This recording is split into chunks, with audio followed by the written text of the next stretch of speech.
Well, welcome back to Chapter 3, Section 3, on the mean, the median, the mode, and the range. Now, this is a little bit of a departure from what we were just doing with the rational numbers, although we'll be working with rational numbers. This is more statistics than algebra, but it's certainly something you'll see on the proficiency test, and it's good that we see it now. The mean, the median, the mode, and the range are all ways of describing sets of data. The first three, the mean, the median, and the mode, are what we call measures of central tendency. And they're ways to represent kind of the set of data with a single number. For example, sometimes we want to have something that's kind of in the center of all those numbers or in the middle of the data. If I'm looking at the ages of students in my class and I want a representation of that, I pick a number that's somewhere in the middle of their ages. Well, that's what the mean, the median, and the mode do, but they all do them differently. And they're all slightly different. They can be actually equal in a certain set of data, but that's not normally the case. So we'll look at the first one, the mean, which is the easiest one because you've already had it. You just know of the mean as the average. It's an arithmetic mean. The average of a set of data, you add up all the sum of the data, you add up all the numbers in the set of data, and then you divide by the number of pieces of data. You divide by how many numbers there are. So I have an example here that I'm going to work out for you. But remember that the mean is the same as the average in statistics. All right, find the mean of the set of data. So I have 19, 21, 18, 17, 18, 22, and 46. I'm going to add those all up. Now, I did this earlier today, so I know that they add up to 161. So once I take the sum of the data, I have to divide it by the number of pieces of data. And I have 1, 2, 3, 4, 5, 6, 7. So I have to divide this by 7. And this turns out to be 23. And that's the mean, or the average. Now, is that the best representation? It looks like a lot of the numbers are under 23. But we've got this one number right here, 46, that's much bigger than the other ones. So even though it's a representation of our set of data, is it the center? Is it the middle? Maybe not so good on this one because we have this aberration. We have one value that's much bigger, or you can have like maybe one value that's much smaller that affects the average. When that's the case, when you have something like this, where you have this extreme value, what you want to do here is not use the mean to describe the center of the values. You want to use a different measure of central tendency known as the median. So I'm going to show you that next, but I got to kind of clear this out here, so give me just a second here. All right, we would use what we call the median of the set of data to describe that last set. Because the median, which is the middle number, when the data in the set are arranged in numerical order. What I mean from numerical order is I mean least to greatest. I suppose you could have greatest to least, but most times we write at least to greatest. So if you have a set of data and you put the numbers in order, smallest to largest, the number that's smack dab in the middle, that's your median. And that would have been a better representation in that last problem. Now here's a couple of examples to show this. It says find the median of each set of data, and I have 5 numbers here. They're not in order. I'm going to put them in order from least to greatest, so it would go 4, then it would go 5, then 6, and then 8, and then 12. And the number in the middle, well,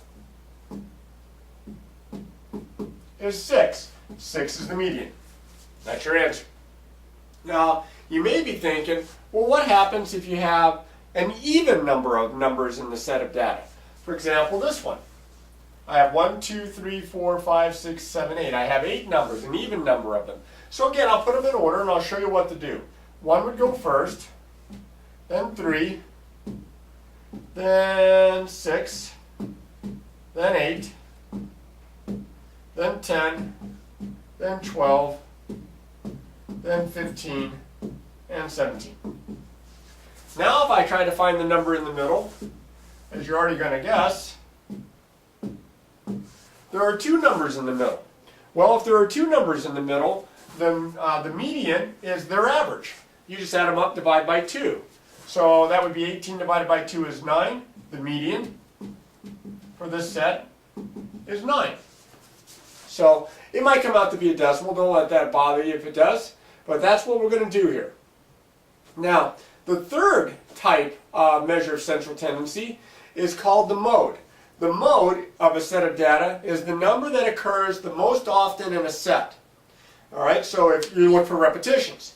Now, if we were to consider Social Security numbers and say, what would be the mode of that set? Well, since every Social Security number is different and there are no repetitions, then that set would have no mode. It is possible for a set of data not to have any mode of that set. You're always going to have an average, you're always going to have a median, but you don't always have a mode. And as it turns out, and I'll show you an example here in just a second, you can have more than one mode in a set of data also. I just need some space, let me clear this out. Okay, the third set is called the mode, which I mentioned, and the mode, remember, is the one that occurs most frequently. So I would still put the numbers in the set in order from least to greatest. That way you can see the repetitions a little bit easier. I mean, I look at this, maybe I don't see right away that any of the numbers are repeated, but if I put them in order, there's the 2, there's a 7, oh, there's a 4, even better, there's a 4, there's a 7, there's another 7, there's a 9, and there's a 19. I can see that the mode of the set of data is 7 because it's the one that occurs most frequently. It occurred twice. So the mode is 7. On this one over here, notice that the numbers are already in order, 20, 30, 40, 50, 60, and none of them are repeated, and so therefore there is no mode. This is like I was saying before with the Social Security numbers. This one over here, I'm going to put them in order. I'll put the 1 first. And then I have 2 2s, and I have 2 3s, I have 1 4, 1 5, and 1 7. Well, in this case, I have a tie. Not just because they were repeated, but because they were repeated the most times. This one was repeated twice, this one was repeated twice. And because of that, because there are 2 of them in each, I have 2 modes, 2 and 3. So you can have none, you can have 1, which is the case most times, depending on your set, and then you can also have more than 1. You can, in this case, this one has 2. All right, now I want you to look at this set of data that are written down here. 2, 3, 7, 5, 1, all those numbers are kind of close together, and then zap, there's 100. So this would not be a good problem to use if you're trying to find the measure of central tendency. Because of this extreme value, for example, I would say that a median or an average would definitely be out.